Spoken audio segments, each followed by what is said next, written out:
Tooling around the neighborhood in this machine, Peter Kingston turns a lot of heads. It's a close-to-perfect replica of an all-time classic, a 1935 Mercedes 500K Special Roadster. But there's an important difference between this car and the Depression-era German auto it was modeled after. This baby wasn't built in Stuttgart, but right here in the garage of Kingston's Dartmouth home. I never really intended to build this particular model car. I was just going to build a car, something splashy, you know, Gullwing and, you know, the latest Lamborghini type of thing. And he presented me with this drawing of this Mercedes sports car. And I said, fantastic, that's what we build, you know, I'll build that. That's, you know, that's really good, you know, and it looked a lot easier anyhow. Laid it all out in the garage floor, built a wooden mock-up of a chassis, and once I got the wooden mock-up of the chassis, I then ordered some steel sheets and had the steel sheets all bent up into girders, 2x6, 2x4 and 2x2. Had it all cut up locally in the industrial park, and brought it all down and got a welding machine, learned to weld and made the chassis. The beautiful sweeping lines of the Roadster are part of its special appeal. Kingston's years as a mechanical technologist for the Bedford Institute of Oceanography honed the skills he needed to take on the challenge of recreating those lines. Underneath this aluminum sheet is an ash frame. So you build your ash frame all the way around, and it's best way I could describe it is if you're building a boat.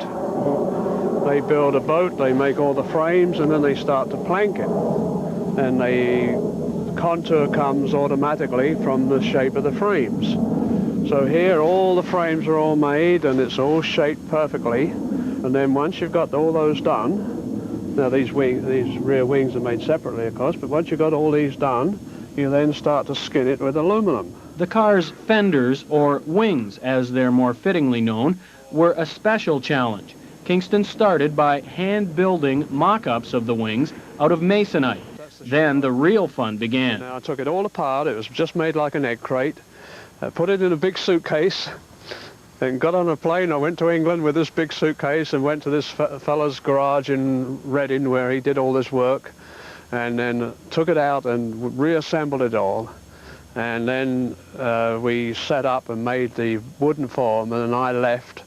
And a year later these came over on a container boat, left Liverpool on a Monday, and they were here in Halifax on a Friday afternoon. And in the factory I've been told that they have people who make right-hand wings and people who make left-hand wings. They don't have one person who makes both wings. So that's how tricky it can get. You know. People who use the right side of their brain make the left-hand wing. I don't know which way it works now.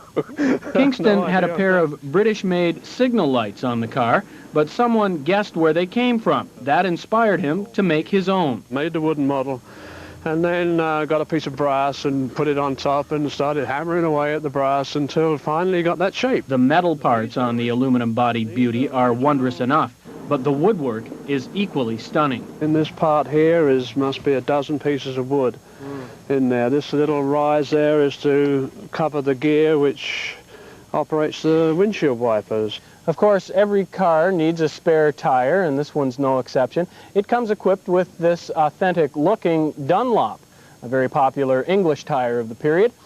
The problem is, this tire's not going to do you much good in the event of a blowout. The reason? It's made of wood. Complete with fine detail lettering made of silver-soldered stainless steel wire, Kingston cut the wooden spare section by section on a bandsaw and mounted the finished product on the car, only to find it disturbingly off-center. I stared at it, and suddenly I realized it didn't say Dunlop, it said Dunop. I'd left the L on my bench, so I had to tear it all off, the last three letters, and re-glue it. And the other part of this tire, this is an original rim from the '69 Mercedes, and it's been cut in half with a torch. My wife had an old frying pan she didn't want, and so I used that at the back and a piece of PVC tube in the middle.